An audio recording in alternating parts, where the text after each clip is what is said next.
And Regent Mata, I'm going to go ahead and start the meeting in your stead, as we have discussed. Unfortunately, Regent Mata was not able to be here today, and it's the launching of our committee, but she and I have been working closely together, and really I am her proxy speaking in her stead. Thank you again for all of your guidance on Regent Mata. And Thank you, I'm Regent hoping, Pacheco. Yeah, thank you. yes, Sorry, we're hoping that we're going to have, go ahead, sir, please, go ahead. I would like to be there, but it was in the best interest of anyone that to be not close to me with the cold or flu virus that is going around. So I asked Regent Pacheco, to help me as my vice chair, and she will be my voice. Thank you. So, good afternoon, everyone. Just barely. I'd like to call the September 14th, 2023 University Governance and Operations Committee meeting to order. Our first action will be to take a 40-minute break to eat, which I'm really excited about. Yeah, I was just like, wait a minute. So we will see you back here at 1 o'clock. Thank you. Whoa. I'm sorry. Everybody hold. We need you to motion us into executive session. Yes. And then we'll take a 40-minute break. My hunger has just completely blinded me. May I please have a motion to enter into executive session? So moved. Second? Second. All those in favor? Hold on. He can't. Kenny is in the committee? Nope. Sorry, you're a student regent. Student You regent, can't make quick, the motion. but I motion. there. Let me start again. May I please have a motion to enter into executive committee? So moved. Second? Second. All those in favor? Aye. We are now in committee. Thank you. Reconvening the public session of the University Governance and Operations Committee meeting. I will ask the staff to confirm that we have a quorum. Do we have a quorum? Yes?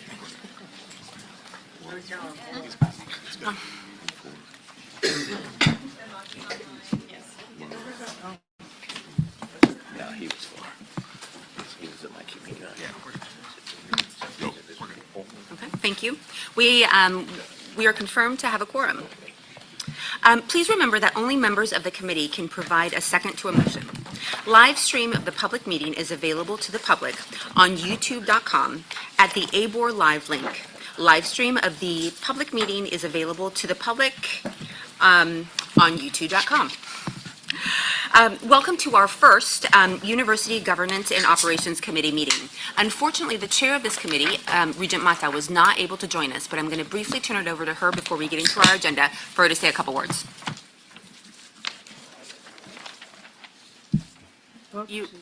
Yeah, I know. That's the only thing I don't like about Zoom, that sometimes we get caught in that. As much as I would like to be with you, I know that Regent Pacheco, our vice chair, is really good at, humorous and keeping up on time with everything that we have accomplished today. As you all know, the University Governance and Operations Committee has been merged with 3 committees. And the first one is Academic Affairs. And we continue to do the metrics, the enterprise, institutional, and online. We continue with academic programs, academic policies, general education and assessment. And of course, with finance and capital resources, we talk about the property, the budgets, the annual review, efficiency metrics, fiscal budget requests, bond authority, finance and HR policies. And research and health sciences has always been merged into this committee. So we continue with TRIP, Regents Grants, Health Science Partnerships, and Research.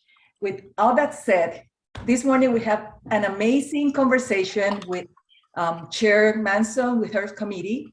This one is very structured, so I hope that in between we can make some joke and make it more pleasant to go through all the structure items that we have. With that said, I will ask Regent Pacheco. The stage is yours. Thank you. Thank you very much, Chairwoman. To briefly recap our agenda, we're going to be going over online, or attitudes towards online degrees. We're going to be going through the annual capital plans. We will also be reviewing a contract extension and 2 academic requests. We will also be approving the consent agenda. As a reminder, all items on the consent agenda are listed at the end of the agenda, underlined and marked with an asterisk. These items will be considered by a single motion with no discussion. All other items will be considered individually. Does anybody have a conflict to declare regarding the consent agenda? Items on the consent agenda include items 9 and 10, 12 through 15, and 17 through 21. Okay, no conflicts declared. I'd like to ask for a motion, please.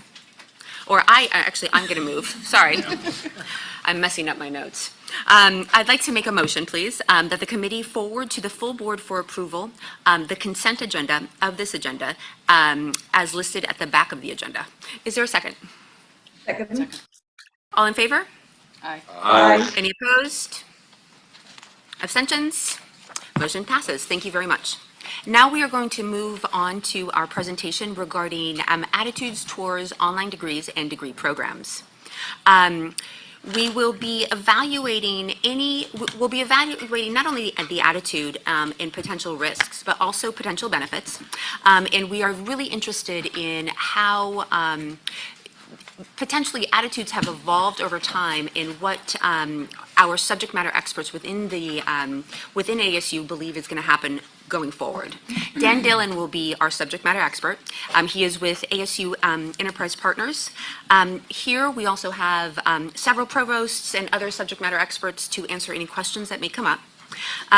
Dan, each board member has received all of the information that you've sent us, thank you, and we've reviewed the summary, both that you put together and that Public Opinion Strategies put together. So you don't necessarily need to go through the whole survey, but if something particularly stood out to you that you want us to know while we're sort of evaluating this platform and probably ever-evolving platform, we'd love to know about it. So, Regent Pacheco, I'm going to say a couple of comments in Dan, you look so different. introducing Dan and putting it into context. And so, first, relative to ASU, first, Dan is the CEO of Enterprise Partners. I was recruited to ASU years ago as our chief marketing officer and came from the private sector with unbelievable branding and marketing experience, including having been previously the brand manager for this drink, Coke Zero, which is consumed. Does he get residuals off of you? I do have a pension from Coke. I don't know. But I wanted to make a couple of comments before Dan walks through this. So ASU's degrees are the same. Some are offered in an on-campus modality. Some are offered in an online modality. There is no differentiation in the degree when the degree is printed, when the transcript is communicated. It is an ASU degree. And so what we're talking about now is what do people perceive about the institution in this particular modality, which is highly linked to what they perceive about the university also. And Dan can walk you through all of this, but this notion of attitudes, two ways to measure attitudes. We'll have over 95,000 admitted degree-seeking ASU students online this academic year, and we have 75,000 online degree graduates in the market. So there's a lot of demand. The attitude is positive for the product that's being offered, and so this is more about the perceptions of this relative also to our objective of attempting to drive ASU forward as a preferred online brand. Thank you. I think that if you go to the second slide, there were three questions that really started the research, and I'm going to summarize 142 pages in this bullet point here, unless you'd like to go through all 4 hours and 55 minutes of that presentation. The first question was amongst employers and students. Which, by the way, we have. Oh, I have several times. Amongst employers and students, what's the impact of the university brand of having a large online program? The short answer is that the research really confirmed what we believed, which is there is no difference in perceptions between online and on-campus university brands. All three universities. All three universities, and I'll be speaking about all three universities unless I call out ASU. So there's several ways that we looked at that, but the general research results were that they are all perceived to be comparable in their online and on-campus modalities. The second was amongst employers and students, does knowing that 42% of ASU's bachelor's degree seeking students are enrolled online on an online degree program impact the view of the university's brand? Amongst employers, the answer is no. There was no change in their likelihood to recommend, which we would use as a proxy for whether they believe the brands are comparable. There was and that's a pre-post, so we asked them what they thought of the brand prior to them then being informed that the university has 42% of its bachelor degree seeking students enrolled online. We asked the same question of prospective students, and there was a slight decline in their perceptions of the university when they learned that it was had 42% of its students being online. We believe that's probably a result of a majority of those students responding were on-campus prospective students, not online prospective students. And then the last question that we were asked was, do the attitudes towards candidates with online degrees for AZ online institutions affect their hiring and starting salary decisions? This is a little bit more nuanced in terms of the results. Most employers agree that having an online degree enhances the school's reputation. That was a key finding. Almost 80% of employers believe offering an online degree shows that the institution is technologically advanced. That's a positive. And where we saw an interesting nuance was when we asked employers if their company offers higher starting salaries to graduates from in-person programs, the results were mixed. But when we asked them more specifically what salary would they offer a candidate that earned a degree online, 75% said they would offer the same or more. So I think Regent Horvath made a comment last time I was talking with him that how you ask the question definitely influences the answers. And so we're really specific about getting at questions that are asked in a particular way so that we don't bias the answer.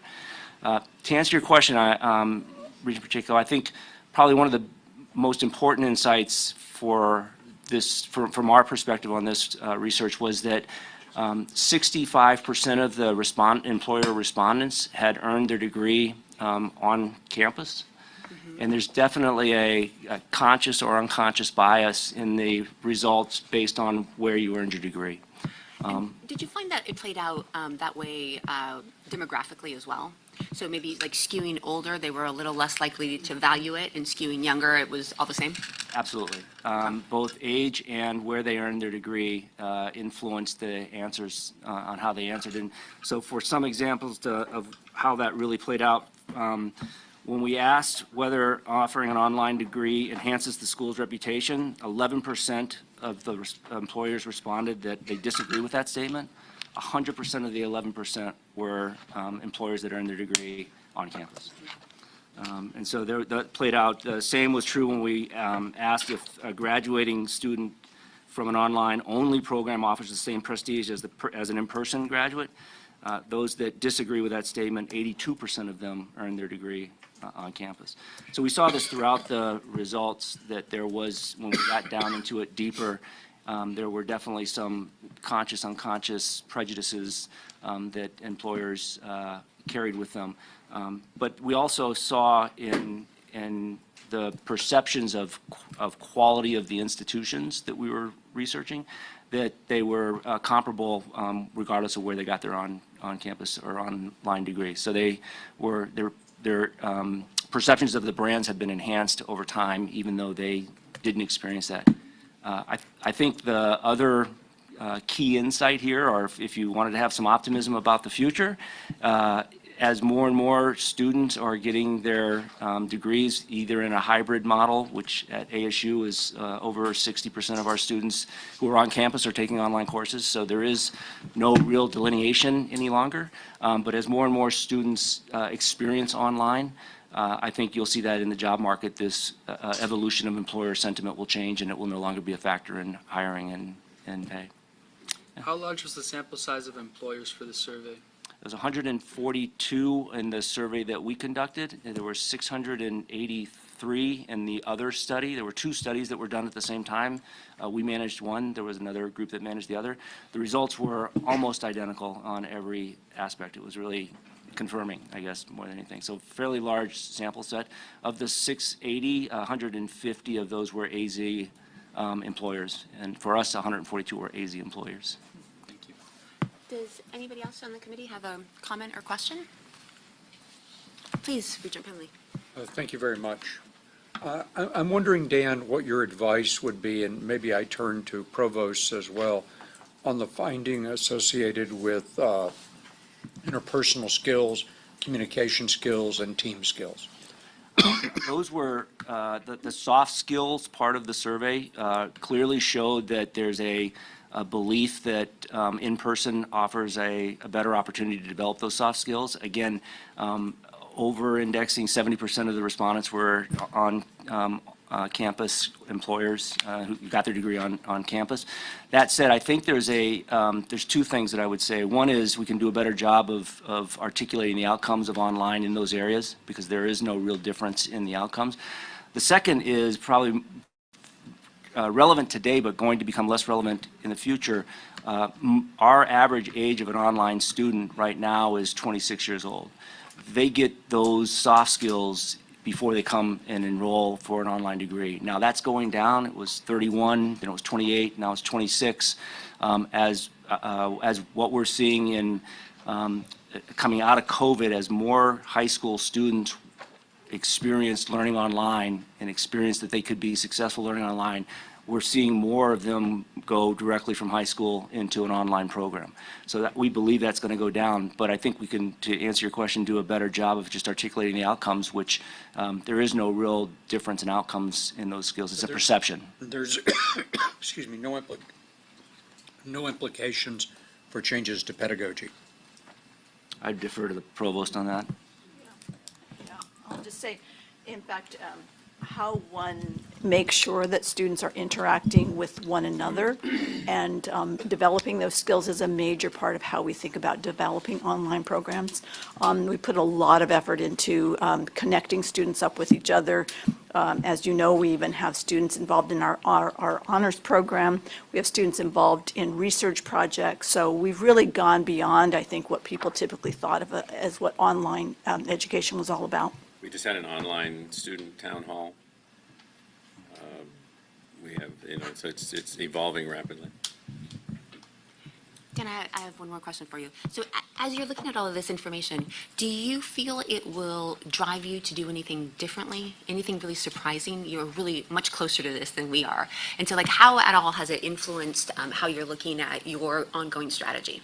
Well, I believe, and I think the research is indicating that the more technology that gets introduced into teaching and learning, the better the outcomes are going to be. And I think we're starting to see the impact of VR, a Dreamscape Learn for ASU.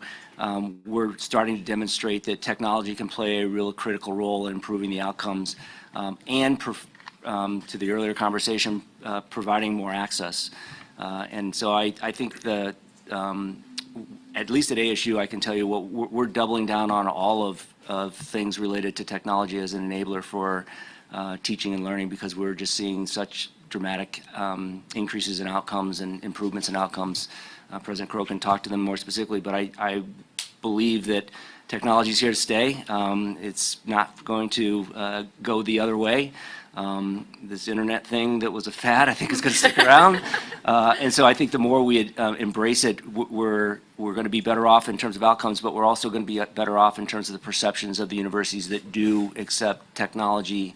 As we saw in the research, the perceptions of the progressiveness of those universities that are adopting technology is helping the reputation of the brands versus those that are rejecting it, those that aren't taking online seriously as a modality for teaching and learning.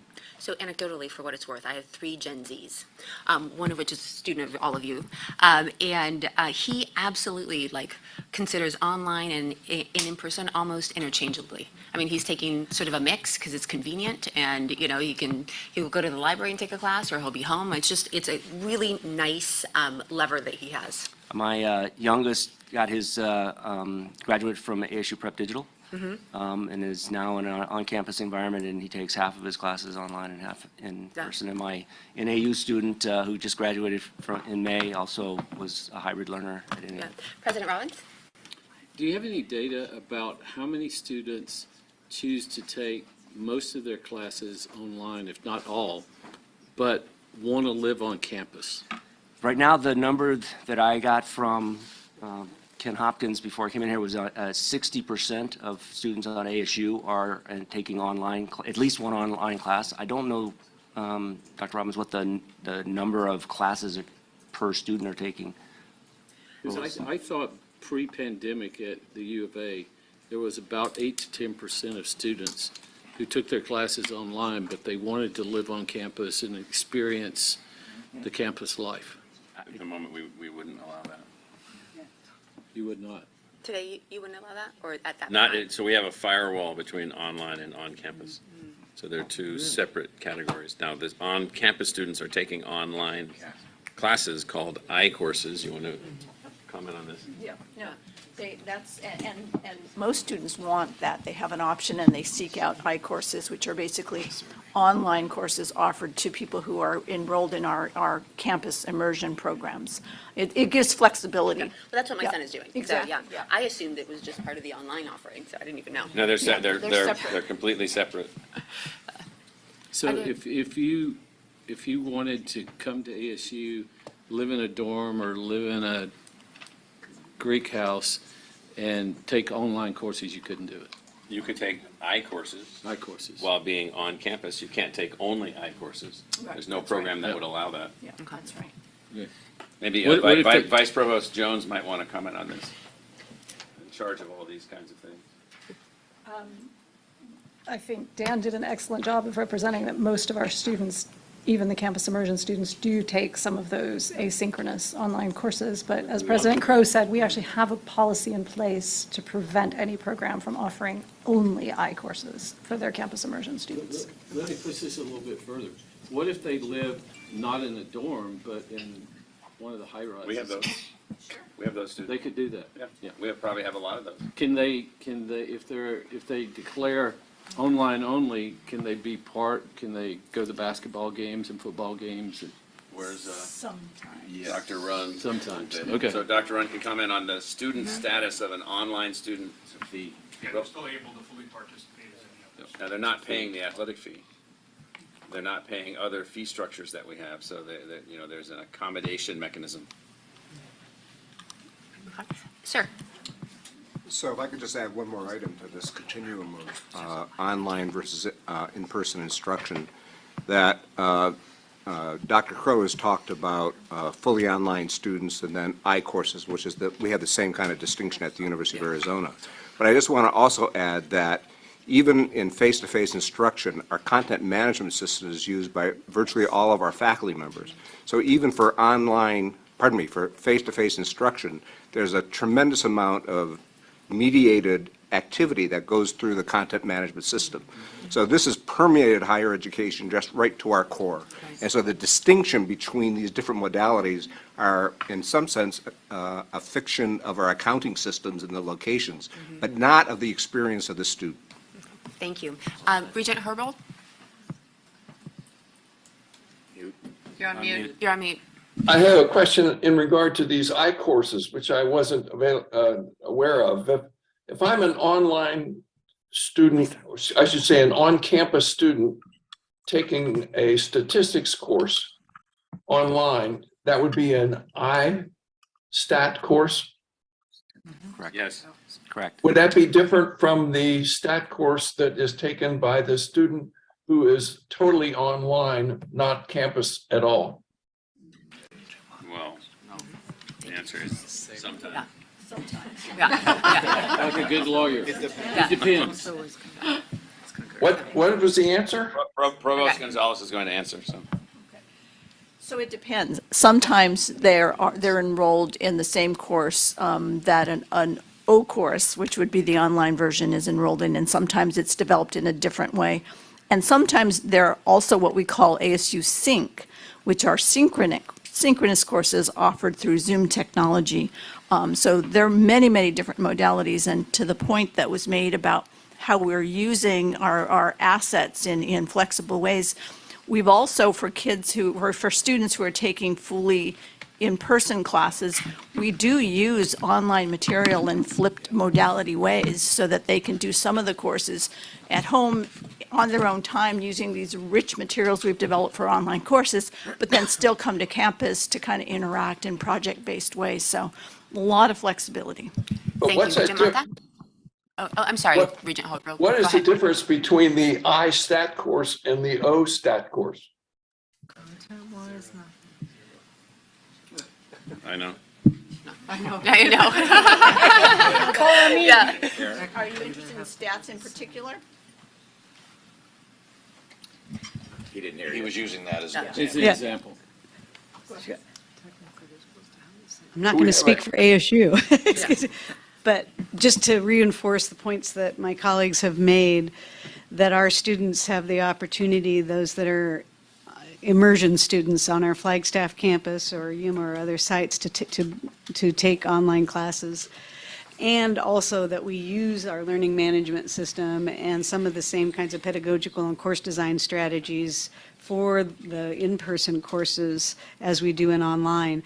But the other point that I want to make that might relate to this question about O versus I courses is that in designing the courses for online programs, that is fully online programs, we have an older student population, a more experienced learner, and those courses are designed with that student population in mind, whereas courses that we offer online for immersion students, which in the case of the Flagstaff campus is a younger population, are designed with that learner in mind. So there can be sometimes some differences in the considerations that go into the course design and the pedagogical strategies. So I still didn't hear the answer in terms of what would be the difference between these two courses. I think one primary difference would be the opportunity to be on campus and to get tutoring and support services connected up to the course. But I'd learn the same stat. Yes. Oh, yes, absolutely. Yeah. This is Michael. I just want to weigh in. And so these are more than subtle differences. And so in some cases, it's if you're on campus, you have interaction with the teaching assistant in a face-to-face modality. You don't in the online course in the same way. So there's different ways, different objectives, different methods. And as was stated earlier, some different pedagogy based on experience levels of the students. But there's still the same courses, the same objectives, the same learning outcomes, the same material, and taught by the same faculty at ASU. With slightly different approaches. Regent Mata? Thank you, Regent Pacheco. So the online revenue continue to increase. So how do you see this online revenue versus the in-person revenue and all the ancillary that goes around, since we will see more and more high school or Gen Z, taking online? Is there any way of capture this two separate and see how the future looks with this? I know the survey is helping a lot, but how do you see that data coming? I can comment on the revenue. So of our $2.7 billion in tuition revenue, approximately $1 billion rounding up is from online activities and $1.7 billion is from on-campus activities. We have about 25% of additional growth on our on-campus activities, so just run 25% for 1.7, you can round that up to 400, call that 2.2 billion, rounding it up slightly. And then therefore the revenue assumptions for the growth rate, which is 5% per year, doubling therefore every 17 years. If you take that schedule, you then move to $2 billion of revenue relatively quickly. And so we see that sort of evolving to the $5 billion level of revenue over the next 12 to 16 year timeframe. That's sort of how we see that.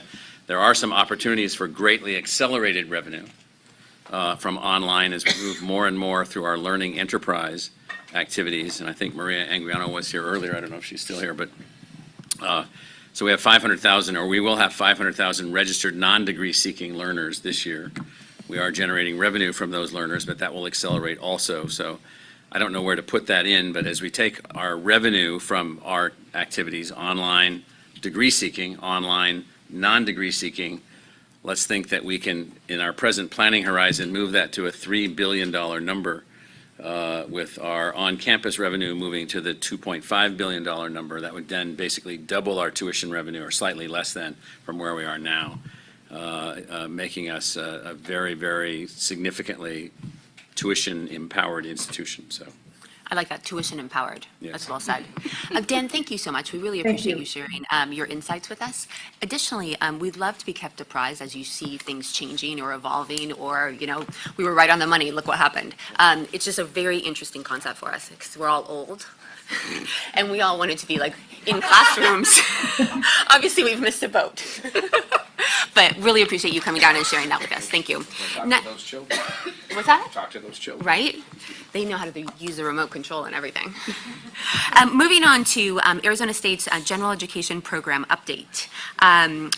Provost Gonzalez is here to provide the committee with an update, and we will hear from the provost.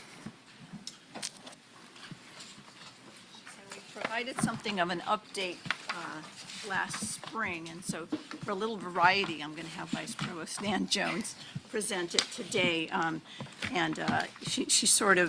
She has really been the one spearheading all of our efforts to do all the background work that has been needed to get us to this point, and that will help us to be successful when we get to the point of implementation. Vice Provost Jones is one of our distinguished faculty members in chemistry in the School of Molecular Sciences.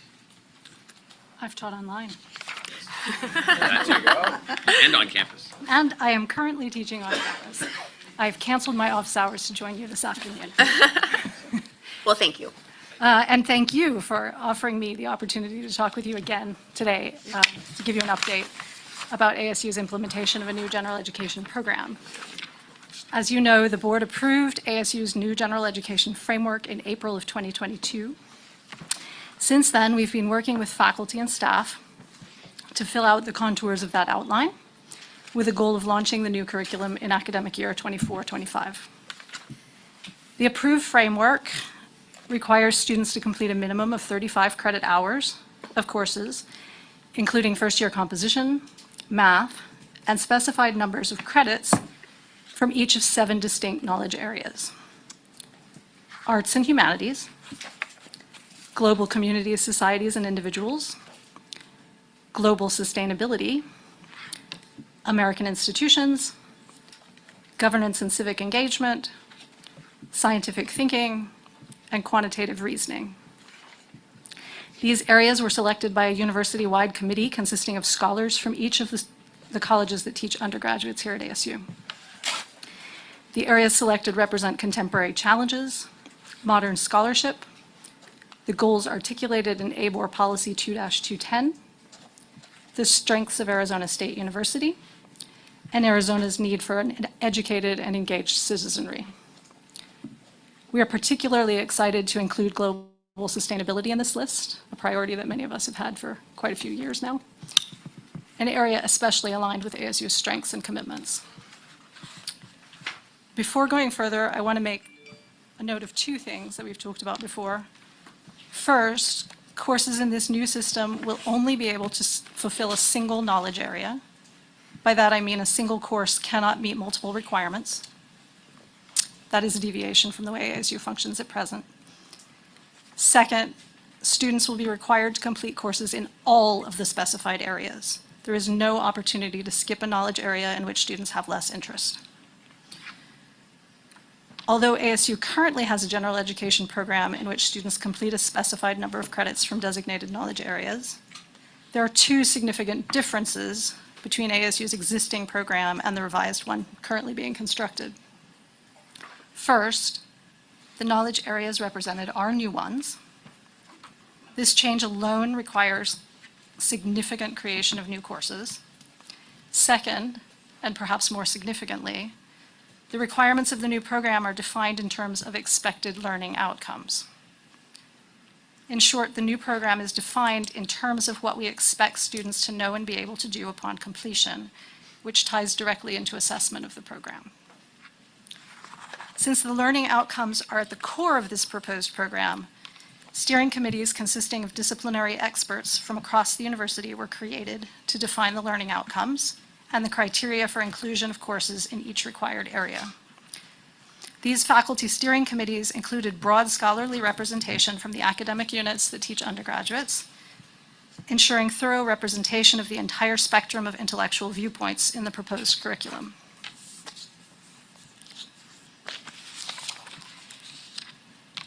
And since it's a public meeting, I'm going to pause for a moment to take the opportunity to publicly thank my colleagues who contributed to this project.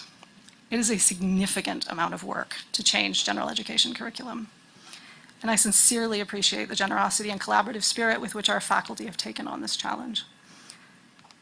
But I also want to note that it's more than just faculty and a well-designed curriculum needed to support effective general education. I want to thank the very, very many staff who work behind the scenes to keep our curriculum running. Staff on the curriculum team in the Provost's office, in the University Office of Evaluation and Educational Effectiveness, in our many academic units, and in enterprise technology have already been and will continue to be essential in making this transition a success, and they seldom get an opportunity to stand in the limelight. Considering this committee's past and surely continuing interest in American institutions, I would like to take a few moments to use it as an example to explain how the systems work. For the American Institutions Knowledge Area, the Faculty Steering Committee has defined both required learning outcomes and required types of knowledge or sources students must be exposed to. The 3 required learning outcomes are as follows. First, demonstrate how ideas and groups have historically shaped the creation and change in U.S. institutions. Second, identify key institutions in U.S. politics and their impacts on social, economic, or political outcomes. This will include differential impacts on disparate communities. Third, describe the impact of key ideas, people, events, institutions, or movements on the nature, history, and boundaries of American citizenship and the various forms of civic participation in a self-governing society. That's bold. To achieve these goals, students must be exposed to the following knowledge or sources. First, principles of American constitutional democracy and how they are applied under a Republican form of government. Second, the U.S. Constitution and major American constitutional debates. Third, founding documents that have shaped American institutions. Fourth, landmark policy achievements and Supreme Court cases. Fifth, the economic knowledge necessary to assess policy options affecting both the public and private sectors. And sixth, the international context of American institutions and the evolution of America's role in international affairs. Note that in crafting these outcomes, the faculty felt it was important to directly connect the American institutions requirement with the goal of creating an engaged and educated citizenry. Thus, they have emphasized citizenship and the impacts of U.S. institutions on citizens and communities as key themes. This also creates a bridge to the global communities, societies, and individuals knowledge area, which will serve as a foil for comparative perspectives on connected questions. As you know, implementation of a general education program is not simple. To highlight just a few of ASU's specific considerations, implementation must consider the effects of curricular changes and the correlated shifts in enrollment patterns on individual academic units, relationships with our Arizona Community College partners, our extensive collection of digital assets embedded in online courses that you've just been discussing, and students who enter the university with AP, dual enrollment, and other credit for coursework completed prior to attending ASU. Considering the mission of inclusivity articulated in our charter, the population of students who complete some of their general education requirements via one of these non-ASU mechanisms is non-trivial. And ensuring these students will be successful within the new curriculum requires considerable coordination and planning. In parallel to the development of the curricular requirements for this program, technical development work has begun to track the new curriculum and to present it to faculty, students, and staff, while simultaneously maintaining the existing system for students whose undergraduate studies are already in progress, including those students currently attending the Arizona community colleges. Curriculum is not static, and effective utilization of learning outcomes and assessment to drive curricular innovation is at the heart of this proposal. Since the initial approval of our framework, preliminary assessment strategies have been explored as a means to gauge resource needs and to develop proposals for the faculty governance procedures that will be needed to define procedures for regular evaluation and continuous improvement of the new curriculum. This semester, a proposal will be presented to the ASU Faculty Senate. Following that consultation with the Faculty Senate, the process of proposing and reviewing individual courses for inclusion in the new program will formally launch. This will lead both to creation of new courses and to modification of existing courses to meet the new requirements, with knock-on effects on degree requirements, since many programs require completion of specific general education courses within the requirements of the major. Student-facing tools such as our class search platform are also being modified to ensure clear communication and to highlight the competencies students gain from the new curriculum, allowing them to make informed enrollment decisions based on alignment of a course with their personal and professional goals. Our intent is to define for students where and how they are gaining key knowledge and skills to facilitate both self-awareness and preparation for their career goals. In the best case, this new program will not just be a better educational experience, but also a tool to support student success and achievement. I appreciate your attention this afternoon, and I'm happy to answer questions. Thank you so much. The first question I'm going to give to Regent Mata. Regent Mata, I don't know if you have any comments or would like to ask a question. You're on mute. Yes, I have a question, and because this has been a long process before I started in the board. So given where ASU is in the process today, what level of implementation are we going to see in fall 2024? Because you said that it's been a long process and it's complex, but what can we see coming? Yeah, in fall of 24, our existing class search tool that students use to find classes and register for classes will have been modified to show both our existing system and our new system, so that new students can register in courses associated with the new curriculum, and existing students can continue to take classes in the program that they are already part of. So by fall of next year, courses will be offered in the new program, and they will appear in all of ASU's data systems for students to So take. just to be clear, like a freshman next year is going to be in this new track. They will have access to those courses, yes. But are they obligated to take them, or can they go both ways? They will not be able to be obligated to take them in fall of next year, because we will have to modify all of the degree requirements as well in the following cycle. Degree requirements for fall of next year have been set already. Okay, but you can do that. So if a freshman comes in and sets up their sort of coursework for fall of next year, and they've decided to get an English degree, and can't you have them on that track and be modifying the degree while they've already started it? We don't generally change degree requirements for students who've already started a degree. In fact, our accreditor would prevent us from doing that. So, but can't you, don't you know what the requirements will be? So can't you say, hey, this is our end goal, and we don't know, we're still working out all of the details, but this is where we're going to end up? We use a 3-month window annually every year to change specific courses required in degrees so that they can be published once a year in compliance with regulators and the accreditors, so that students have clear knowledge of what they're expected to do. And so, again, Right. 3-month window, I don't know when that happens calendar-wise. When is that? It ends now, basically. Okay, so so in this 3-month window applies to what's going to happen next year. Correct. It applies to degree requirements for the academic year 24-25 calendar. Okay, and then when does it close? Academic units have until a week or two from now. Couldn't you submit it right now? It hasn't officially passed our Senate yet, and there may be revisions to exactly what is required in the Faculty Senate. So there's no way to put in a placeholder? Say, hey, No. this is our process, this is, this is our end goal, we're still, again, working through all of the elements? There is no placeholder in what's required of a student to complete a degree. No, Recognizing that you still need to work through all of the details. You can't submit you can't submit what you think is going to happen and then modify it. No. So if there was a typo, a mistake, like something, somebody put in the wrong paragraph, you couldn't go back and change that? I think there's a significant difference between forgetting a comma and asking a student to take a different composition of classes. Is there a difference, really? Wow, shocking.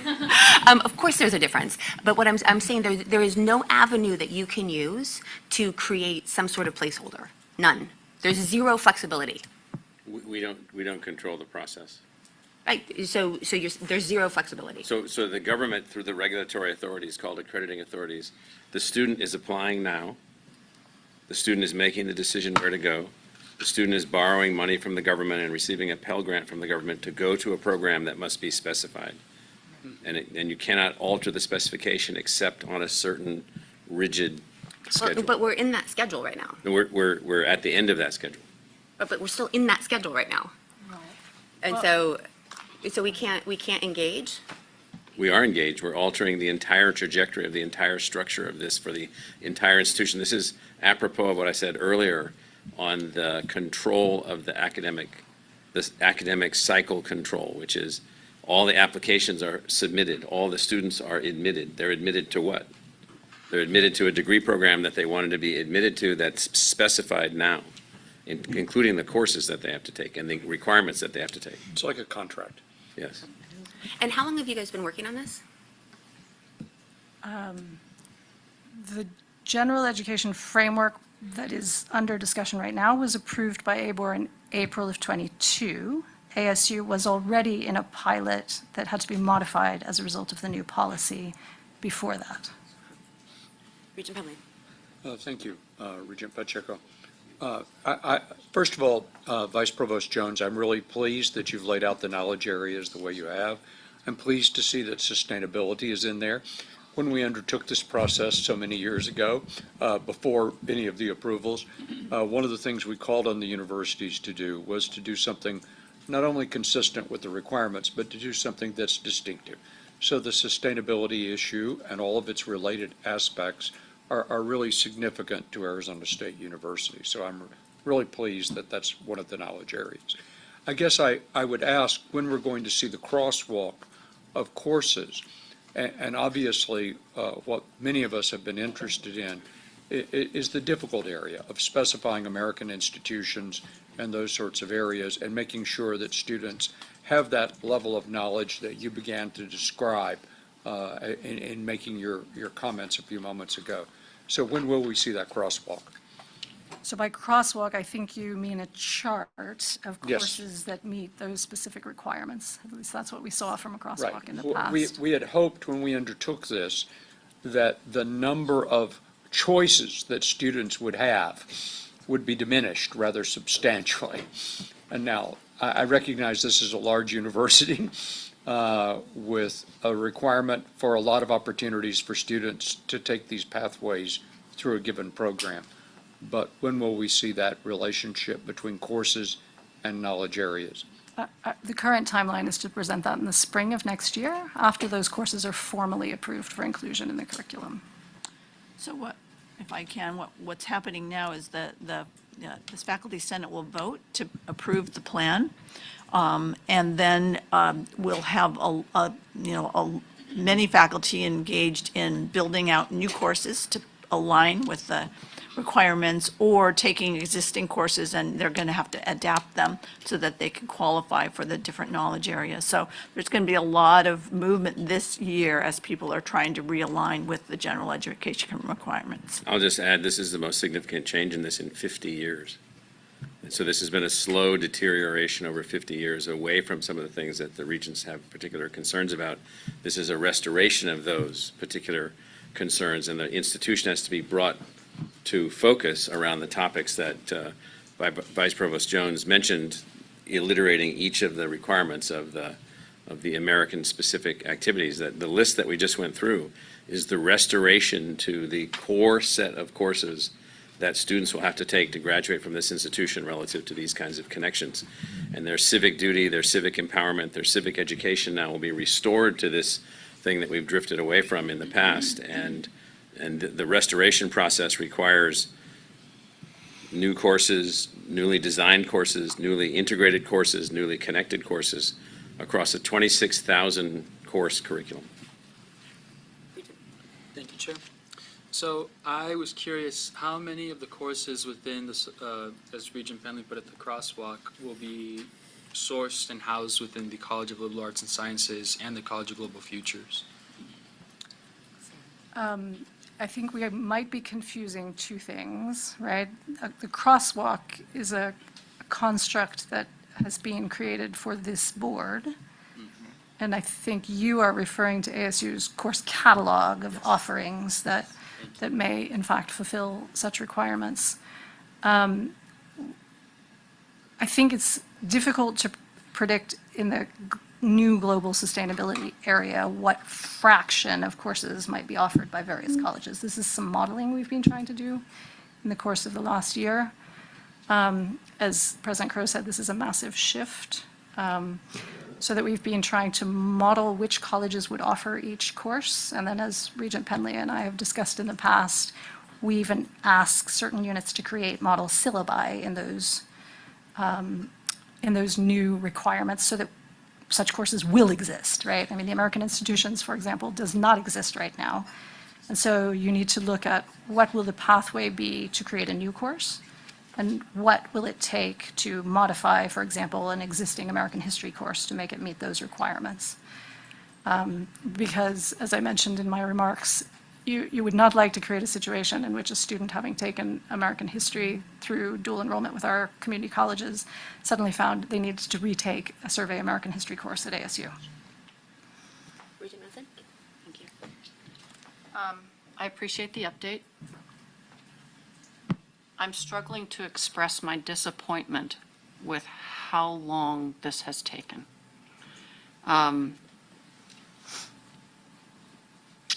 I know that ASU was in a, proposed a test of a program, a gen ed program that you were, in process of at the beginning of this. So essentially that was a year lost. But by the time this is implemented in summer of 2024 for the very first time, it will be 5 years from the time we passed this policy. So for a university that prides itself in innovation and problem solving, this feels to me as if it has been mired in bureaucracy for years. Every time you stand in front of us and sit in front of us, you tell us why it can't be done, why it can't be done any faster, what the problems are, what the barriers are. But I am not feeling the same kind of enthusiasm and push and desire to make innovative change that I expected from this university. And I feel disregarded in a way. I feel like this can has been kicked down the road enough. And from my perspective, in summer of 2024, there had better be kids taking new general education classes at ASU. It's been too long. I'll just jump in here. First of all, I want to say I regret that you feel disregarded. That certainly hasn't been the case. In fact, we've been working to proceed to address what really is such a substantial change for ASU. I was recently at the first meeting of provosts for the American, the AAU, and several people said, I understand you're doing general education revisions. Wow, you took that on. And I said, yes, we took that on, and here's where we are. I think any provost anywhere can tell you this is a massive undertaking. And we do pride ourselves on moving and being innovative.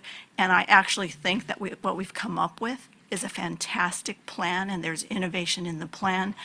And it's just getting to this point has required so many background changes to be able to make it succeed. But to your point, absolutely students will be taking new gen ed in the fall. Maybe not 100% of students, but many students will be able to enroll in exactly the kinds of courses that you're excited to see. So, Thank you very much, both of you. We really appreciate the information. Just one more question I have. Sure. Just, we've talked about this parallel path, this dual path with what is and what is coming. When does that dual path end and we are on one curriculum? I'm very interested in that date of complete change and you enroll and this is what you get. We make a commitment to our community college partners to honor the catalog year in which they start as their catalog year at ASU. And as you may know, community college students sometimes take 4 or 5 or 6 years before they come to their university partner to complete their baccalaureate degrees. Answer it from the perspective of an incoming first-year student to ASU. Oh, a year. Yeah. 1 year, so we're talking 1 year. Yeah.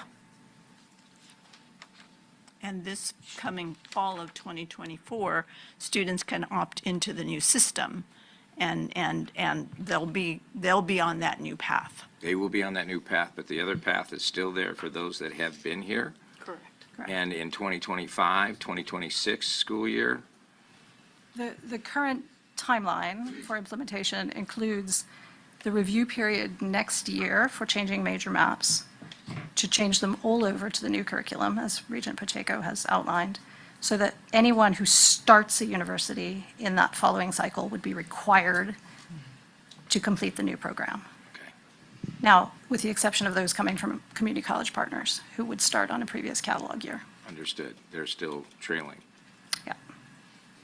Again, thank you very much. We appreciate the information and the update. There is no vote to be taken. We are now moving towards, or to capital budgets, and Arizona State University is up first. Morgan Olson, please.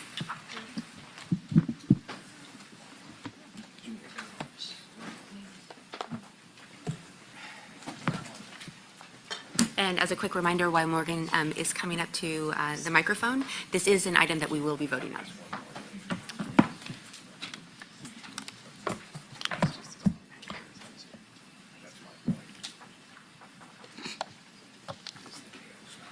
Thank you, Madam Chair, members of the board. What you have in front of you here is the university's annual capital plan, which is under the redesigned capital development policy the board approved recently, a forward look at projects that we anticipate commencing in the next 12 months, essentially. So there are two of those. They are in total about $39 million in terms of the planning budget. They're both infrastructure projects, very exciting. They are to us, maybe not to you, but we have an expansion of our central plant on our Polytechnic campus in Mesa that will support some of the expansion that's going on there, and I'll say more about that in a minute. The other project is a part of an electrical infrastructure project on our Tempe campus.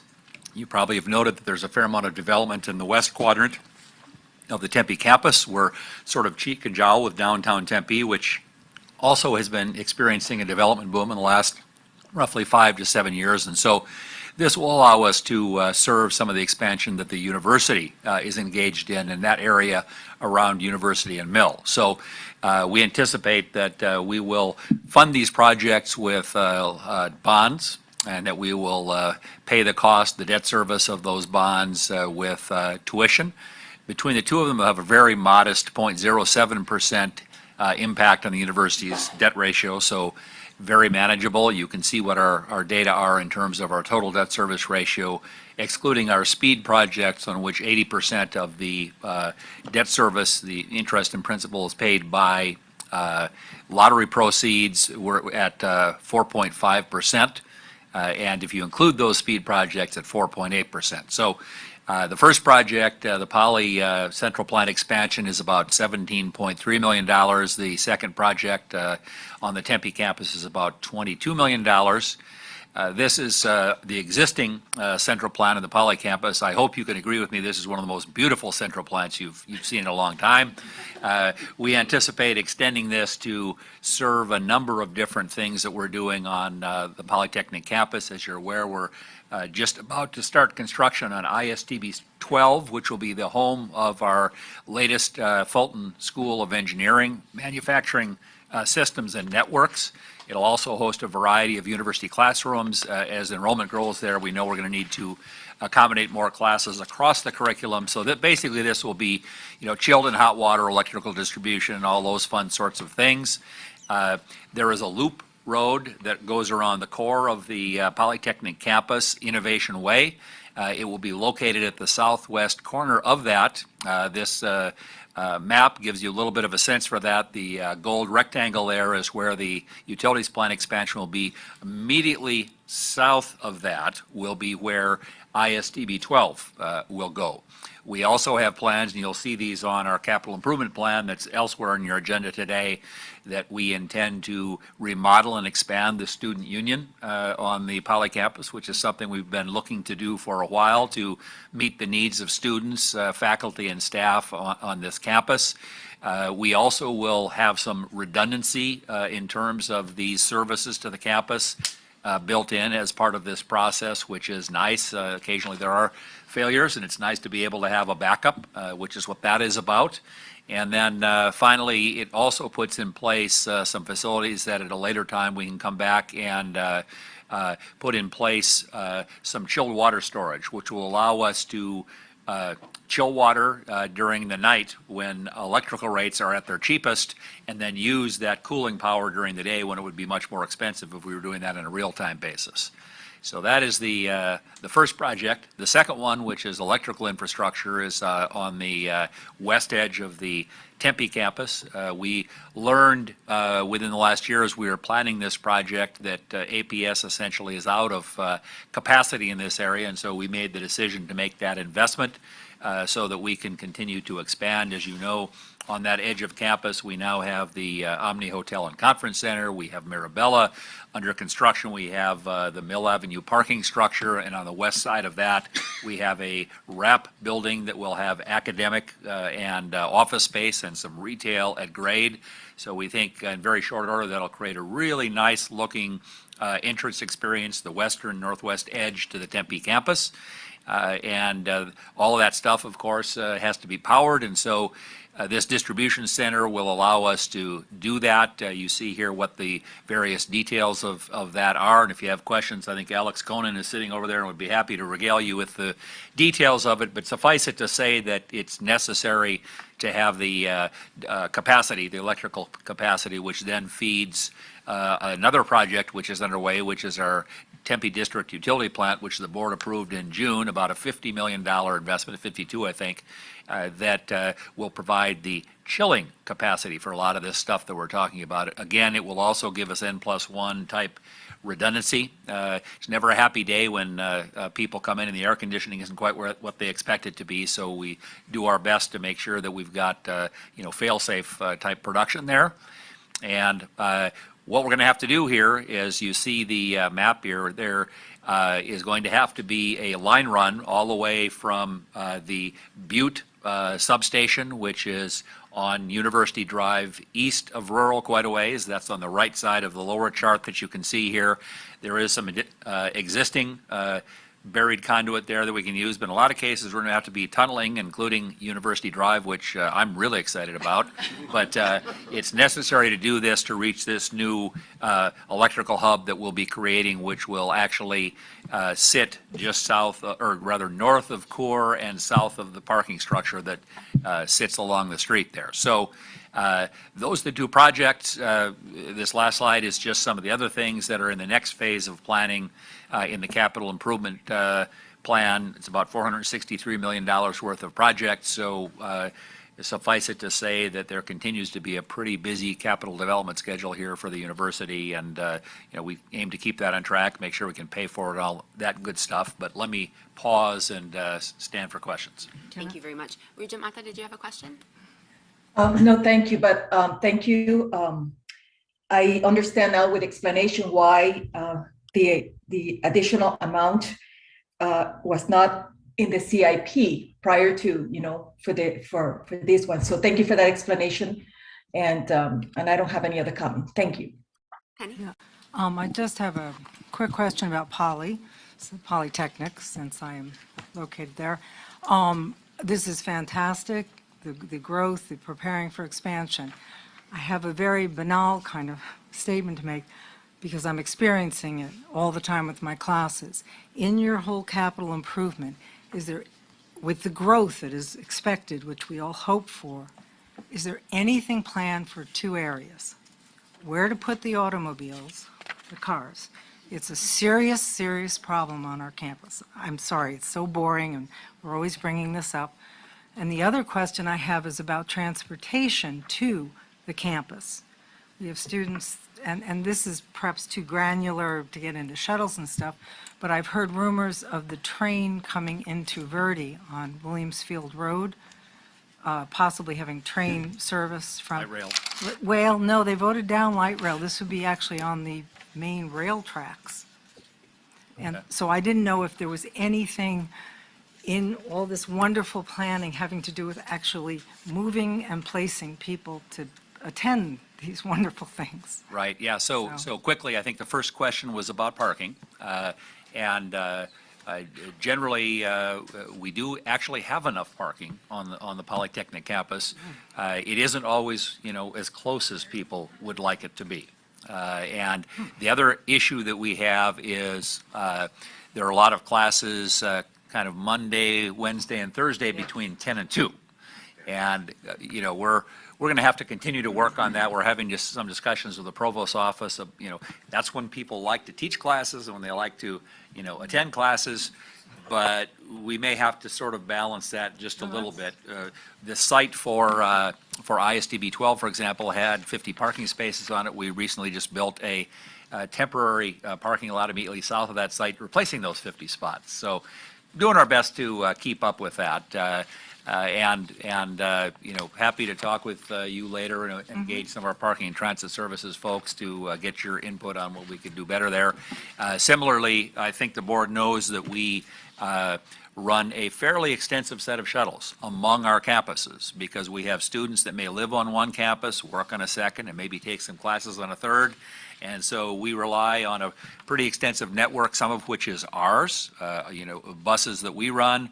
Others make use of the mass transit systems, either Valley Metro buses or light rail.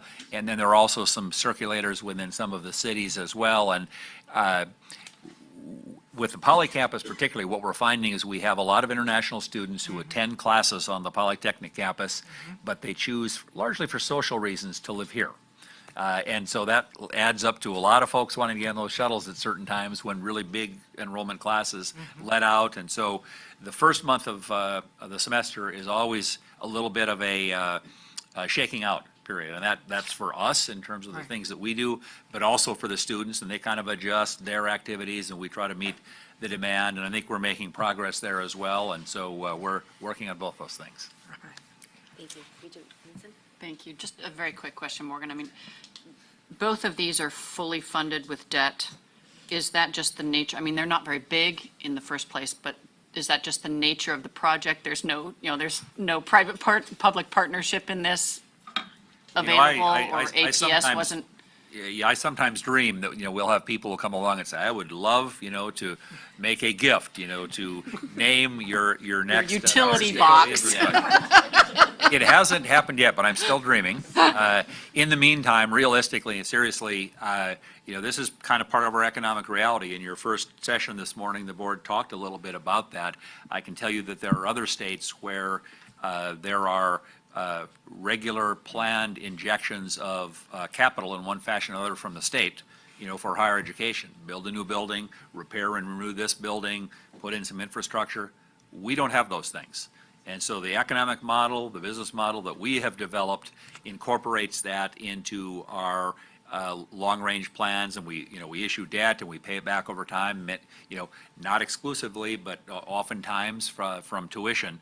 And so until that changes, I mean, there's actually a law, and you guys see this every year. In fact, you'll see the calculations for each of the 3 universities in our capital improvement plans in your materials. It requires us, based on something called the Sherman-Durgis formula, to calculate how much money ought to be provided to invest in the repair and renewal of infrastructure. Well, guess how much of that gets funded every year when the state legislature? Yes, exactly that number. And so we just have to work around that unless and until that changes. Yeah, no, that's been a contingent liability, at least in my mind, on the state's balance sheet since I showed up on the board. And I'm flabbergasted that laws exist that they're supposed to fund things and they don't, so. Thank you. We really appreciate your sustainable approach, and you and your team should be commended to these type of projects. It's great. Thank you. Now, I move that the committee forwards to the full board for approval Arizona State's annual capital plan, including a waiver of board policy requiring annual capital plan projects to appear in previous capital improvement plans as described in the executive summary. Is there a second? Second. All in favor? Aye. Aye. Opposed? No abstentions? Perfect. Motion passes. Thank you very much. Regent Pacheco. Yes. One comment now that that's been voted on relative to this notion of what's in a plan and what's not in a plan. The world that we live in, picking microelectronics as a subject, is moving so quickly that we could find ourselves building or proposing entire new buildings that have not even been conceptualized yet, or modifying things that it's just some things move faster than the regularized process. So Absolutely. Now, NAU, the floor is yours. Thank you, Madam Chair, members of the committee. NAU's annual capital plan, as submitted in your materials for this fiscal year, has 0 projects, so no impact. However, this is a prelude to the upcoming committee. Yeah. Upcoming committee meeting in November, where NAU will be presenting its campus master plan, a long effort that started back in the spring of 2022 that will be culminating and presented to the board at that point in time. Within the ACP, the annual capital plan materials, you will see that NAU's debt capacity that was noted before is 4.8%, well within the 8% statutory limit. That's without speed bonds, and 6.3 including speed bonds. So well within that. Debt ratings, credit outlooks remain the same over the past several years. Talking about deferred maintenance, we've talked about that within the budget request process that is largely driven within our $50 million ask to the state. And to the point about not being funded, NAU has been funded approximately $300,000 over the past decade, as opposed to $235 million. In terms of the statutory formula. So approximately 0.1% of the total.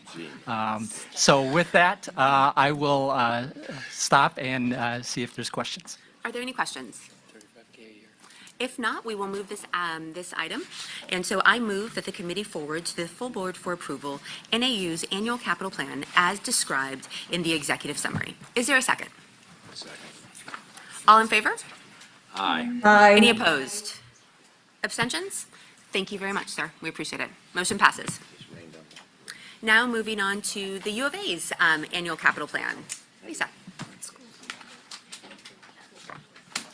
Floor is yours. Thank you, Regent Pacheco. Thanks for the opportunity to talk about our upcoming capital projects. And as Morgan noted, we are in a new realm with the capital project policy, and I want to publicly thank Brad and Lita for continuously helping us to navigate this policy, and especially when we realized that we needed to make changes to our plan at the last minute this week. Thanks for all of your patience.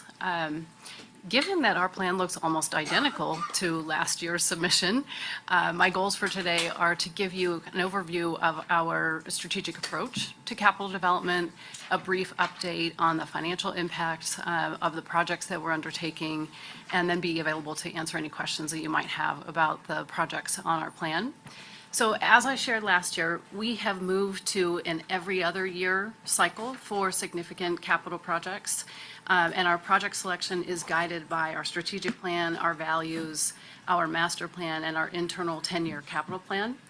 And although we've moved to this every other year cycle for significant capital projects, we remain open and ready to jump on additional opportunities that present themselves. But importantly, I think grouping these projects together on the every other year cycle allows us to be efficient and maximize our bonding capacity. So that's why you'll see the several projects, all 5 of them, return to this year's ACP. But please don't think that we've been sitting around ignoring these projects. We have made significant progress since you approved these projects last September. We've been focused on performing the programming and design due diligence that's allowed through your approval. And we remain steadfast in our commitment to not raise overall project costs. So we've taken a little extra time to develop and design the best outcomes within our approved budgets. So this approach also ensures that we maximize our bonding capacity and minimize interest expenses. So and then illustrating, you see in the ACP how busy our planning, design, facilities management team is. We've substantially completed 3 projects in the last year and have 9 that are we either began or continued work on. And for the next year, you probably noted that we're anticipating adding 3 new projects. That would be the Center for Advanced Molecular and Immunological Therapies, or CAMI building. That will be funded through a mix of bonds, state grants, and gift funds. The new art museum will be also a mix of bonds and primarily gift funds.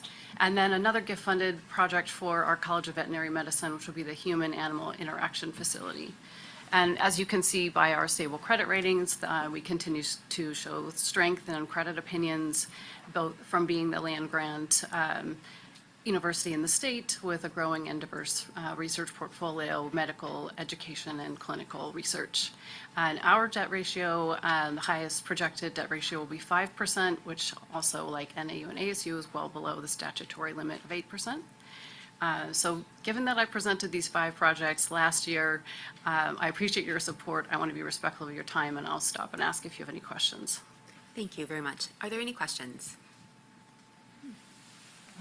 Hearing none, I move that the committee forward to the full board for approval the University of Arizona's capital plan as described in the executive summary. Do I have a second? Second. All those in favor? Aye. Aye. Any opposed? Any abstentions? Thank you. Motion passes. Thank you very much, Lisa. Next on the agenda is a discussion item regarding revisions to ABOR's information technology and security policies and information technology guidelines. Presenting is Brad. Thank you. Thank you. Thank you, Chair Pacheco. So I'd like to take a few moments of your time this afternoon to discuss information technology governance policies here within ABOR. So by way of introduction, the policies that have been on the books for some time here in the board office required the universities to collaborate with each other through a mechanism called the IT Leadership Council or something of that ilk that was meant to build collaboration and coordination between the universities on how they invested their IT funds and the systems that they bought and implemented. Over the course of using that policy, there were a couple of kind of accountability mechanisms that existed. One of those was an IT strategic plan that required the universities to annually submit a fairly detailed document that went through all of the major systems projects, the major strategies that they were pursuing, the partnerships that they had, major purchases that were planned, so on and so forth, including their IT security considerations. In addition to that, there was a project approval process that required the universities, or it essentially delegated approval for certain thresholds of projects, starting at the $100,000 level, and then when it got up to the $2 million or the $10 million level, would move through the committee and then up to the board for action. While those policies have been on the books for some time, there's been a number of enhancements to how ABOR has been talking about those things in the past years as the environment has evolved. So one of the bigger pieces in that space is that when the capital policies for buildings were renewed last year, it included some changes that looped in those major capital projects related to information technology. Another piece in that space is the adoption of IT security standards and reporting practices that the board adopted last fall. So while those newer, more current pieces are in place, we still have all of this old infrastructure that exists in policy that we now need to take out and kind of modernize for what we're currently doing. So the intent today is to lay out at least a rough sketch of what we have been talking about as a policy framework, and invite all of you to comment on which pieces you like, dislike, or would like to see in future policy language so that we can bring that back at our next meeting and get all this cleaned up. So if we could forward to the next slide. This is generally what we're talking about, and it follows the same pattern that we looked at, or that we were just mentioned, but the intention of the language would be to clean up the structure so that the expectations were clear. So the two major pieces of accountability, which have not changed in that regard, are the bottom two on this list, where we have IT security briefings.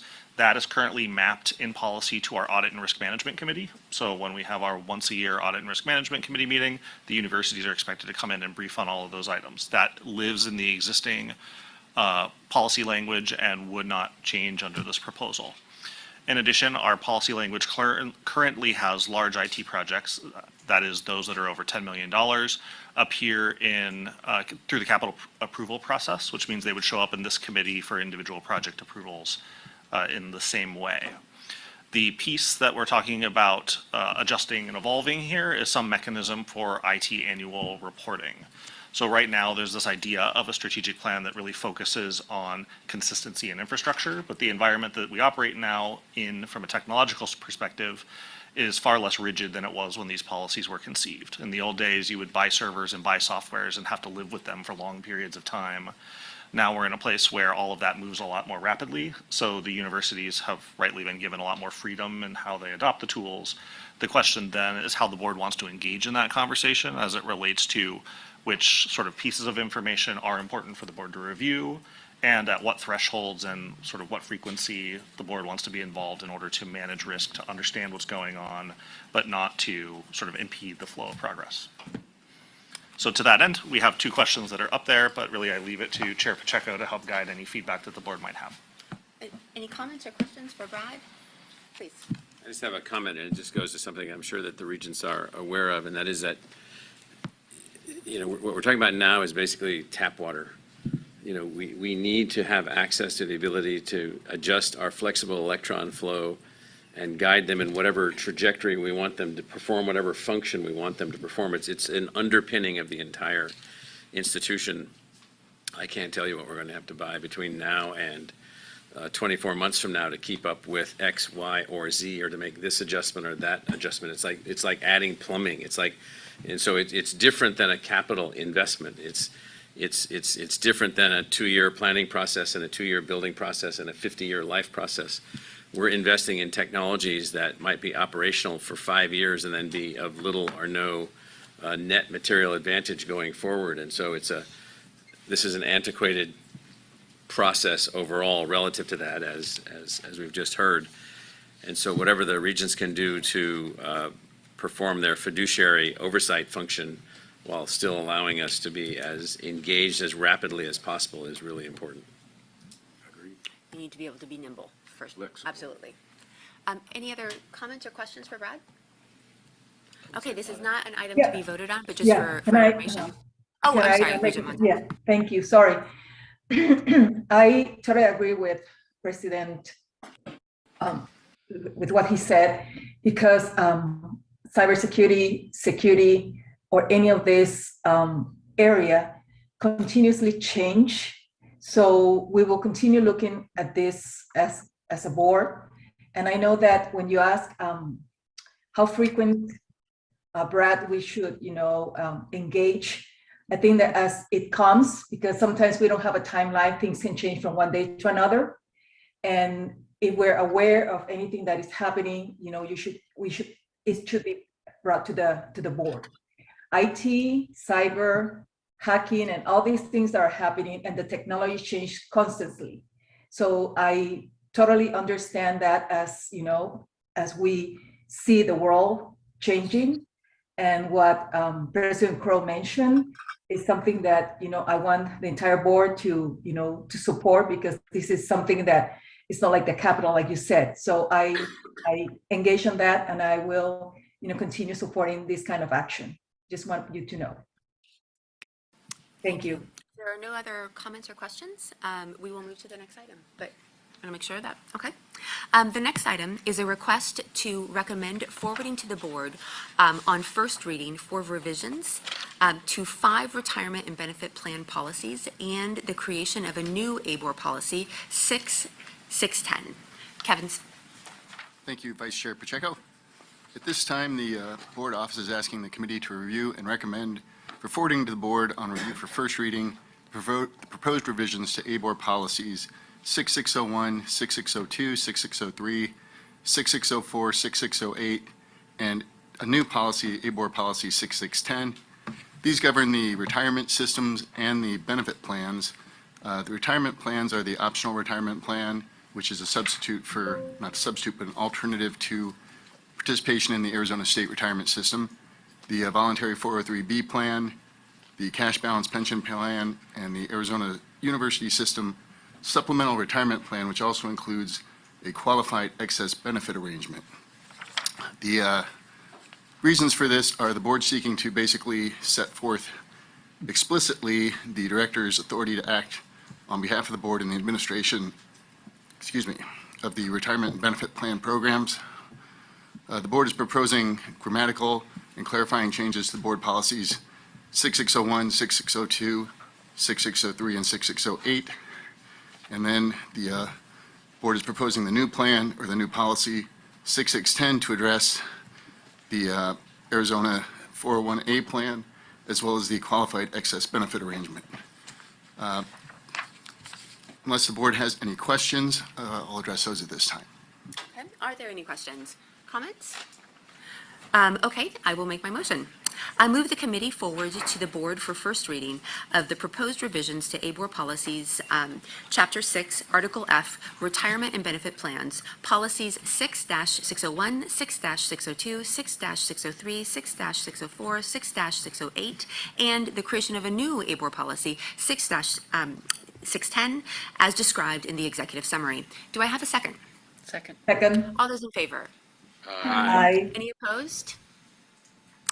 Any abstentions? Motion passes. Thank you very much, Kevin. We appreciate it.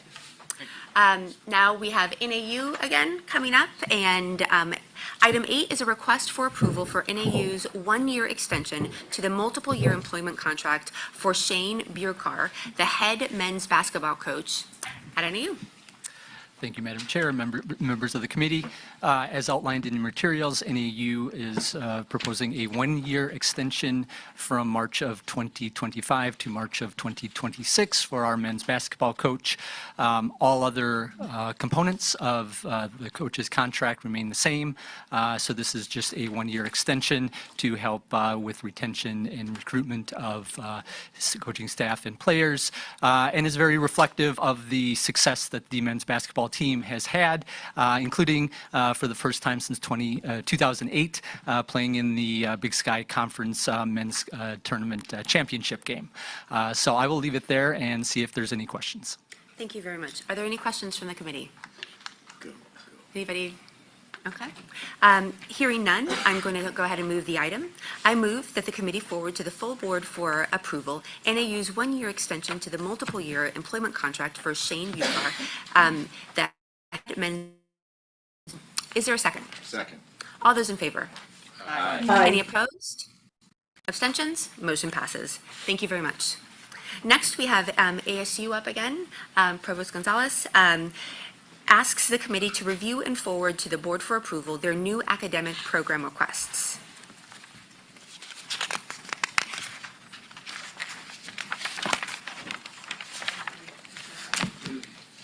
So in June, you received an update on the addition of ASU FIDM to ASU's California Center to advance the Herberger Institute of Design and the Arts and the associated Creative Economy Hub in Los Angeles.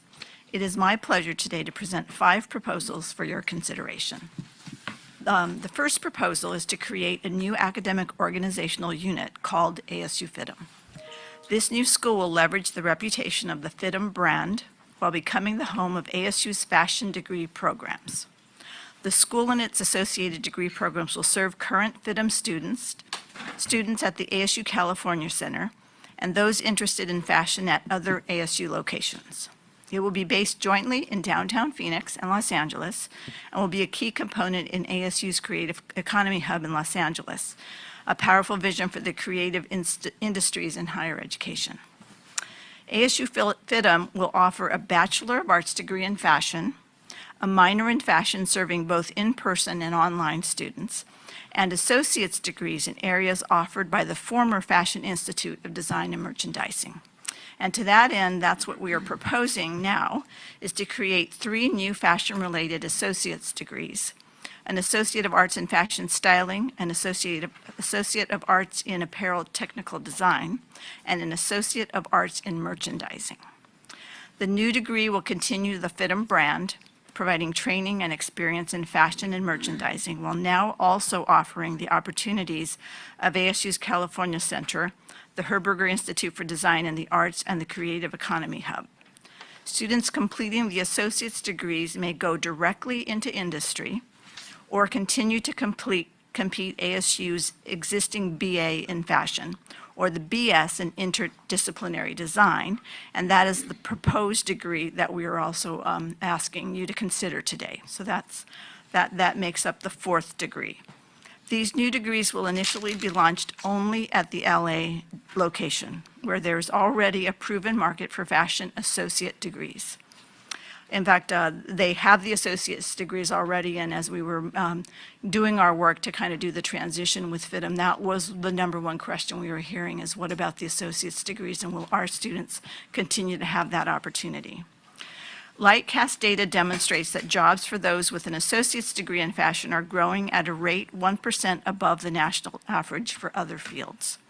This includes roles in areas such as sales, marketing, art direction, merchandise display, and window trimming. And as you may know, ASU's Fashion BA program already in downtown Phoenix is one of our fastest growing degrees. And although we do not initially plan to launch these new associate's degrees in Phoenix, when we do, we anticipate that fashion associate's degrees will provide a direct opportunity to continue into a bachelorette degree, and that they will be highly desirable eventually in Arizona. As always, our goal is in creating associate's degrees, like the ones we have already created in partnership with the U.S. Naval Community College, is to offer valuable educational opportunities tailored to students who might not imagine themselves at a 4-year research-intensive institution. In keeping with ASU's charter, we seek to be a more inclusive community by expanding the population of students, completing baccalaureate degrees by offering clear pathways via associate's degrees into more advanced credentials. And with that, I am happy to take questions. Thank you very much. Are there any questions or comments from the committee? Yes, Regent Manson. Thank you. So for me, this is a much broader conversation than 3 AA degrees in LA. Okay. Because I think, the only time that we have approved an associate's degree program was in a very specific market with a very specific customer. This to me feels, while that may be the camel's nose under the tent, this feels like the whole camel's head under the tent. And so I'm hesitant. I'm not hesitant on the BS in interdisciplinary design. I'm hesitant on what the acceptance and approval of these AA degrees through ASU in LA means moving forward. And I don't necessarily, I don't have the knowledge to disagree with whether they're valuable or not in the LA market. That's not really my issue. This really is more about what are we as a system planning to do about 2-year degrees. So let me take it at a strategic level, and then I'll turn it back to the provost at the tactical level. So in the evolution of the Herberger Institute for Design and the Arts, which is the objective here, as another foundational element of Arizona State University, we don't believe that we can do that without expanding into certain areas like fashion.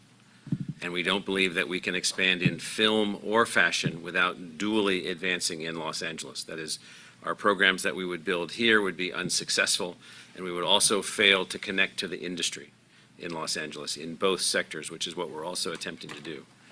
the modal degree in the fashion sector is an associate's degree. Our goal is not an associate's degree. Our goal is our undergraduate bachelor's degree. However, to move in that direction, we have to, in a sense like the Navy, the Navy's objective is not the associate's degree. The Navy's objective is the bachelor's degree. So this is a tactical operational maneuver to position the institution strategically to evolve its fashion program and its film program, because we have the same issues relative to our film program, using the Los Angeles base to do that. So most of the students at FIDM were associate degree students. Most of the students going into fashion programs around the country in New York and Los Angeles are associate degree students that then become bachelor's degree students. This is our mechanism to build the way for us to do that. I personally don't see a threat to the university's brand, because our objective is not to become an associate degree granting institution. Our goal has been, and why we maintained our accrediting authority relative to associate's degree and have said that we would only exercise this on a very limited basis, our goal is to launch a world-class fashion program, which we have to start from somewhere. We have these students that we're already with in this pipeline that we already have, and we have to manage them through as we build our already in place fashion degree program. So we're not trying to evolve into a world where we end up as an associate's degree focused institution. Far from it. We have to evolve in a more differentiated setting. Back to the Herberger Institute for Design and the Arts. Remember, our objective is, in the film school, using that as an example, is to build an egalitarian film school as opposed to an elite film school. To do that, we have to start with students who are typically not going to college. And so these are in a sense, these are pathway programs. So remember, we have 4,800 students admitted to Arizona State University who were admitted to the university not through normal admission processes. They took special courses that we had for them. We could have called that an associate's degree pathway. We didn't. We could have. We didn't. And then they earned their way into the university. This is like that. And then ultimately, we'll end up with the fashion degree programs that we want. This is our starting position. What would you add to that? Well, there's not a lot to add to that. I mean, I think that's exactly right. This started tactically in relation to ASU FIDM, and the goal really is to increase degree attainment. And I do think that Bachelor's degree attainment. Bachelor's degree attainment. And I do think it's very much related to the earlier conversation about pathways and on-ramps for students. And we do see students coming out who do enroll in the associate's degree, having a credential that allows them to have, a viable role in an industry, but then also a pathway for them to continue their education beyond the associate's degree. So returning back to one of our objectives, so one of our objectives is to find more pathways for students to be able to find their way to a bachelor's degree. This is our mechanism for doing that.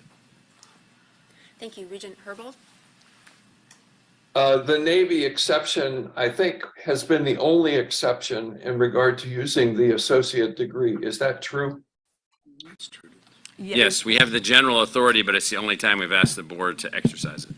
We have the accrediting authority. Madam Chair, Yes. there is one other. One other, yes. We had two exceptions. The first exception was for the U.S. Naval Community Colleges. The second one was a program that we did in combination with the Gates Grant, where we were doing it with students who are not in the state of Arizona to understand that very question, is this a pathway and a way to increase? That was a research project, yeah. And in addition to that, UAGC has two association degrees. Regent Mata? They answered my question, and Perfect. but there's another question just in case. When does do you have a timeline for when these degrees will be offered in Arizona? We currently have no plan to do so. The associate degree. The associate degree. Typically, what we do when we ask for permission is we do ask for permission for other campuses where we think there's a possibility to go there in the future, so that we don't have to keep coming back to you. Okay. So that's what this strategy was, but we don't have a current plan to do so, no dates. Thank you. Regent Thank Pfister? you. To pick up on that, my question was, are there any of these fashion, film, junior college programs in place here in Arizona at this point in time that are offering AA not the AA degree, but I do have information about that. So Maricopa Community Colleges offers 2 associate's degrees at their Mesa location. It's an Associate of Applied Science in Fashion Design and Fashion Merchandising.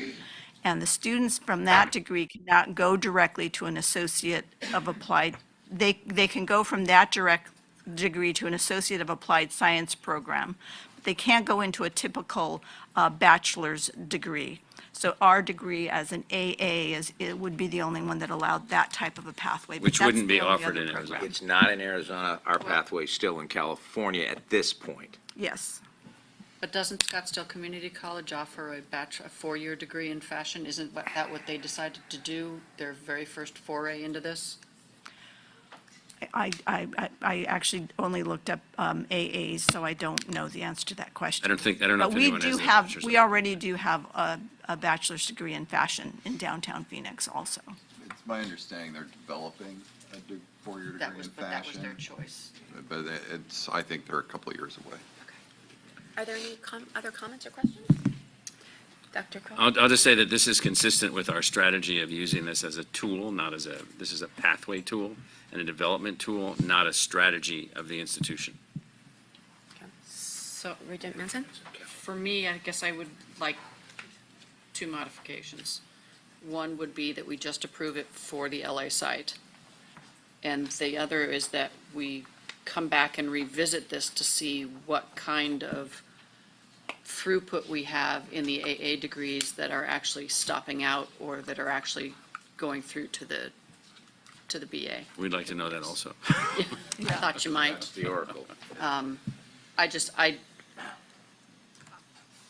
just a little concerned that this becomes, as I said, the camel's head under the tent without us really realizing. So are you proposing an amendment to the motion? I'm going to propose that the geographic site be limited to Los Angeles at this point.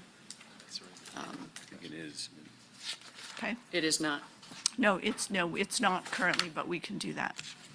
In terms of in-person, limit it to LA. Okay, so will the minutes please reflect the amendment that's been made? Are there any other comments? Okay. I have a comment. Yes. Why wouldn't we do Lendel's second step first and then decide whether to approve this? Because we have to offer the degree Got to get the degree. to be able to evaluate whether people are going through it or not. Like we did with the Gates Foundation, we're offering the degrees as a part of the experiment. Oh, I view this as a creeping issue that sooner or later, we're going to have to call the question. And I think this is a good opportunity to call the question.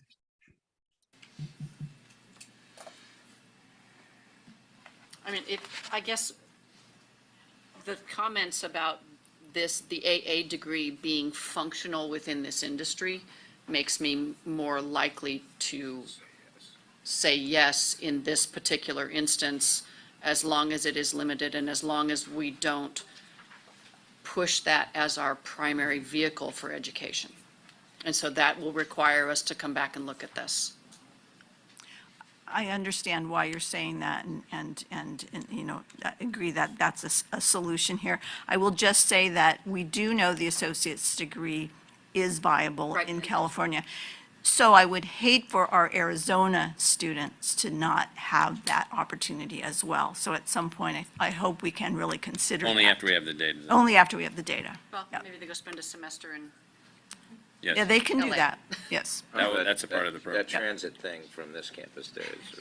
It's really rough. Bullet train. Bullet train. Bullet train, Southwest Airlines. Okay, are there any more questions or comments or discussion? Hearing none, we need to make 2 motions now, as I understand it. We need to move the amendment, and then we need to move the motion?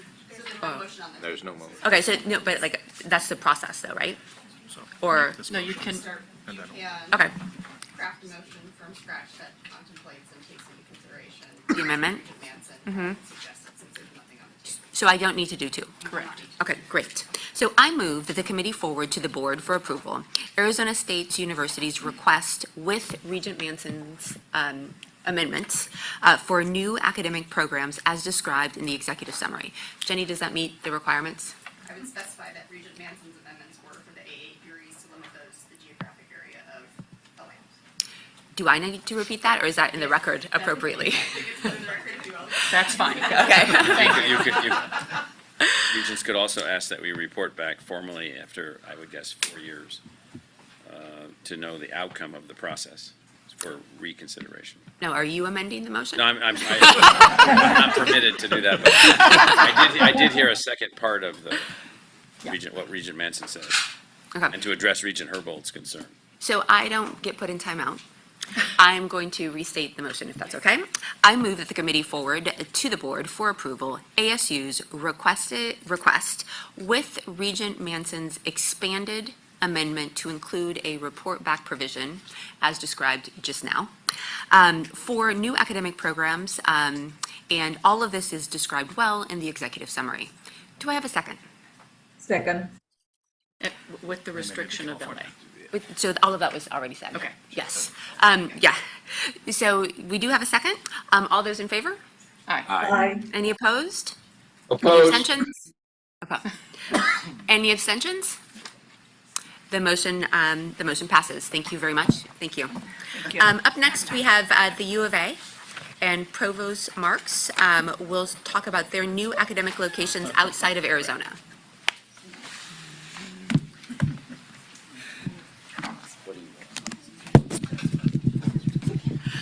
Thank you, Regent Pacheco.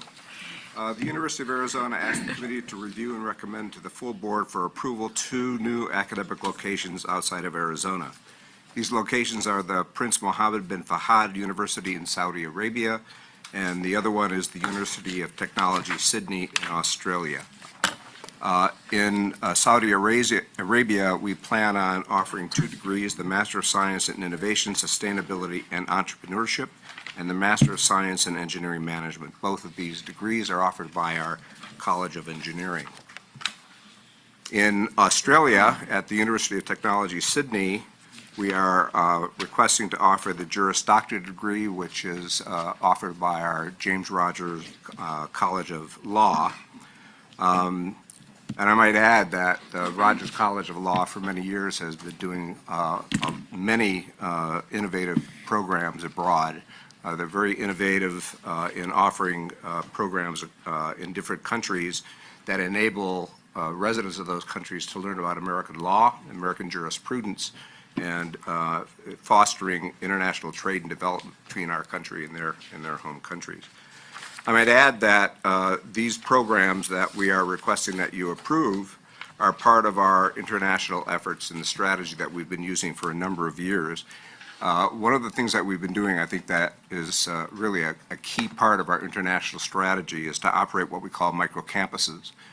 We operate these campuses in 8 countries at 13 different institutions, enrolling thousands of students. There are several advantages of the microcampus strategy. One of them, perhaps the most important, is that it enables access to students who otherwise would not be able to come to the United States for a number of years with the costs attendant of living in the United States. Now, some of them do come to the United States from time to time as part of the program, but they're able to do these programs in country, and for us at fairly low cost, because we don't have bricks and mortar investments in facilities in order for them to study for these degrees. And the international program operates with 6 goals in mind. One of them is to create international degree and certificate programs that promote global understanding for students. When the students do come to the United States, they of course contribute to the diversity and international perspectives that our students have access to here on campus. A second goal is to develop a global network of UI alumni. This is related to President Crow's comment this morning about 75,000 graduates from their online program.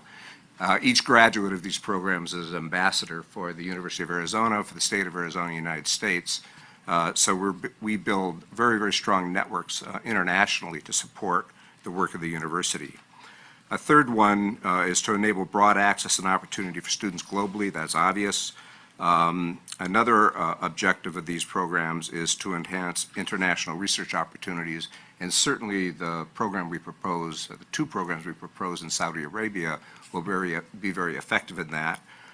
Saudi Arabia is investing tremendous amount of money in its higher education sector, and we have a lot of expertise in many of the issues that Saudi Arabia is interested in pursuing, particularly given our common environments in arid lands.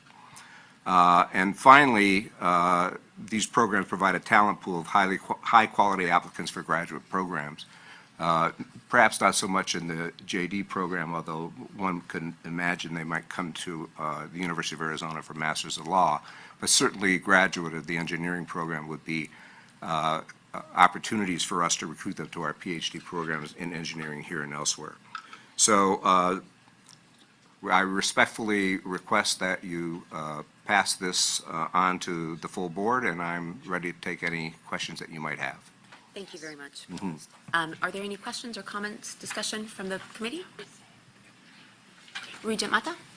Yeah, I would like to make a comment and add to what is being said. And of course, every time we hear about the Middle East, country, and with everything that is happening.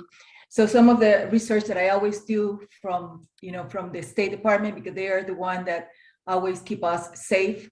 And I know that the United States and Saudi Arabia have a strong economic relationship, and the United States is Saudi Arabia's second largest trading partner, and Saudi Arabia is one of the United States' largest trading partners in the Middle East. So I also understand, according to what I have research of the State Department websites, that they provide technical support in areas such as education, trade, and economic development. So this is a robust cultural and educational ties with tens of thousands of Saudi students that also come to the U.S. college, and having this there will enhance our opportunity. So that's my comment, because I know that in my case, every time I hear about an international country, I want to make sure that we are safe, and they have the 1, 2, 3, 4 level of traveling. So this is just adding to what the University of Arizona is asking for. Thank you, Regent Mata.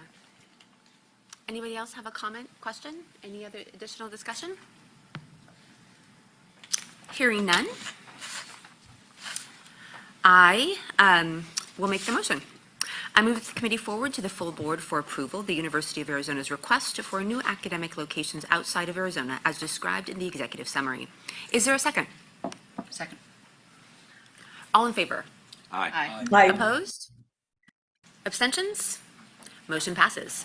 Thank you very much. I appreciate all of the conversation today. We are now moving into adjournment unless the chair of the committee has any additional comments. No, thank you all for having 3 committees in once, and now this is the first one and the start. And I want to thank you, Regent Pacheco, for sharing this committee today for me. And you have no idea how I appreciate it, because being in Zoom and trying to do this when I can't see all of you is very hard. So thank you so much, and thank you all. Of course. And Chair Duval, do you have any comments before we adjourn? I do not. Okay. But thank you for the Thank you. opportunity, Madam Chair. That is a habit I wish every committee chair would get into. It's a lovely way of treating the chair of the board. And this now concludes the University Governance and Operations Committee meeting. It's inaugural one. Thank you very much for being here, and we are adjourned.